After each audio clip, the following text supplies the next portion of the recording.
Hello दोस्तों, आज की इस वीडियो में हम लोग जानेंगे प्रेजेंट इंडेफिनिट टेंस का नेगेटिव सेंटेंस क्या होता है, उसको बनाते कैसे हैं, स्ट्रक्चर क्या होता है, सारा कुछ जानेंगे आज की इस वीडियो में। इसका जो अफर्मेटिव सेंटेंस है बना रखा, आप लोग जाकर उस वीडियो देख सकते हैं। प्रेजेंट इंडेफिनिट टेंस का अफर्मेटिव टेंस का इस वीडियो बनेंगे नेगेटिव टेंस कैसे जाएंगे प्रेजेंट इंडेफिनिट टेंस का।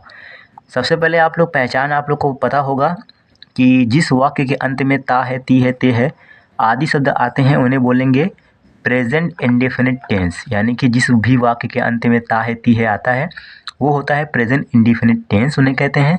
और ये हो गया इसका रूल्स, क्योंकि हम लोग नेगेटिव बना रहे हैं तो ये रहा आपका नेगेटिव सेंटेंस का स्ट्रक्चर।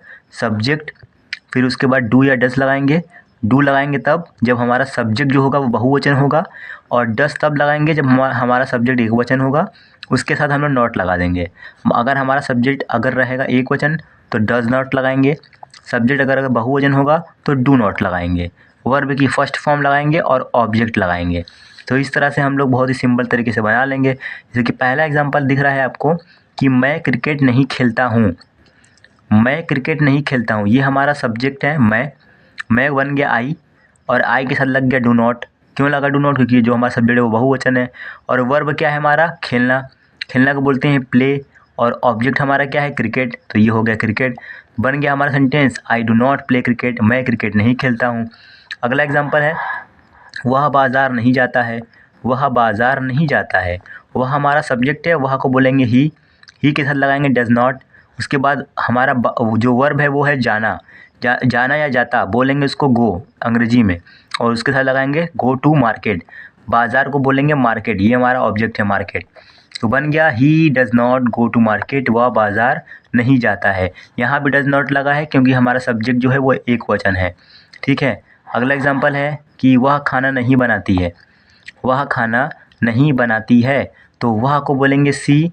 देखिए यहाँ पर वह के लिए ही लगा है, लेकिन यहाँ वह के लिए सी लगा है। यहाँ बात हो रही है मेल की यानी पुरुष की, लेकिन यहाँ बात हो रही है फीमेल महिला की। तो जब भी अगर मेल की बात होगी तो ही लगाएंगे, और जब अगर फीमेल की बात होगी तो सी लगाएंगे, ये बात ध्यान देना है। उसके बाद हम लोग आगे बढ़ते हैं। सी डज़ नॉट कुक फूड, ये हमारा सब्जेक्ट है, इसके साथ हम लोगों ने डज़ नॉट को लगा दिया। ये हमारा वर्ब है और ये हमारा ऑब्जेक्ट है। ठीक है। तो सी डज़ नॉट कुक फूड, वह खाना नहीं बनाती है। तो इस तरह से ये भी हो गया। अगला एग्जाम्पल क्या है? अगला एग्जाम्पल है कि तुम लोग मुंबई नहीं जाते हो।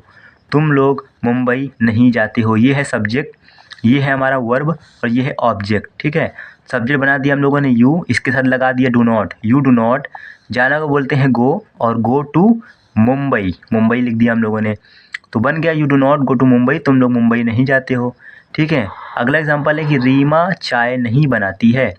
रीमा चाय नहीं बनाती है, तो रीमा एक नाम है तो रीमा लिख दिया। रीमा के साथ डज नॉट लग गया क्योंकि जो हमारा रीमा सब्जेक्ट है वो एक वचन है। तो बन गया रीमा डज नॉट प्रिपेयर, बनाना को बोलते हैं प्रिपेयर टी। टी हमारा, चाय को बोलेंगे tea, prepare tea. Reema does not prepare tea, Reema चाय नहीं बनाती है। ठीक है। अगला एग्जाम्पल है कि रोहन मूवी नहीं देखता है। रोहन मूवी नहीं देखता है, तो Rohan does not watch movie. Rohan does not watch movie, ये सब्जेक्ट है हमारा, इसके साथ डज नॉट लगा दिया हम लोगों ने। ये वॉच हमारा वर्ब है, और ये हमारा मूवी जो है वो ऑब्जेक्ट है। तो हम लोग को सब्जेक्ट ऑब्जेक्ट पता रहेगा तो हम लोग आसानी से बना लेंगे। अगर ये सेंटेंस अगर दिया हुआ है रोहन मूवी नहीं देखता है, अब इसमें हमको पता होना चाहिए कि सब्जेक्ट क्या है, ऑब्जेक्ट क्या है, वर्ब क्या है। सब्जेक्ट यानी ये रोहन करता, ये सब्जेक्ट है, ये हमारा, और ये हो गया हमारा वर्ब देखना। ठीक है। और ये हमारा ऑब्जेक्ट हो गया। इसको हम लोग सेंटेंस को तोड़ के ही बना सकते हैं, जैसे कि रोहन मूवी नहीं देखता है। तो हम लोग अगर मान लीजिए इसका अफर्मेटिव अगर बनाएंगे कि रोहन मूवी देखता है, तो इसको अगर तोड़ेंगे तो बनाएंगे रोहन देखता है, क्या देखता है? मूवी। तो रोहन मूवी देखता है, तो पहले सब्जेक्ट बनाएंगे, वर्ब बनाएंगे, फिर ऑब्जेक्ट। जब भी आप किसी भी सेंटेंस का अगर उसको हिंदी से इंग्लिश में कन्वर्ट करेंगे तो सबसे पहले आपको क्या करना होता है कि पहले आपको सब्जेक्ट बनाना होता है, फिर वर्ब, फिर ऑब्जेक्ट। जैसे कि ये लिखा हुआ रोहन, ये सब्जेक्ट है, तो आप लोगों ने सब्जेक्ट के डज नॉट लगाने के बाद वर्ब लगाया है वॉच, उसके बाद ऑब्जेक्ट लगाया है। कभी भी ऑब्जेक्ट को वर्ब के पहले नहीं करेंगे, वो हमेशा वर्ब के बाद ही ऑब्जेक्ट को लगाएंगे। ये बात आप लोग को ध्यान देना है। तो ये था स्ट्रक्चर। नेगेटिव सेंटेंस का, प्रेजेंट इंडिफिनिट टेंस का नेगेटिव सेंटेंस कैसे बनाते हैं वो मैंने बताया आज की इस वीडियो में। अगर आपको वीडियो अच्छी लगी हो तो वीडियो को लाइक करें और चैनल को सब्सक्राइब करें।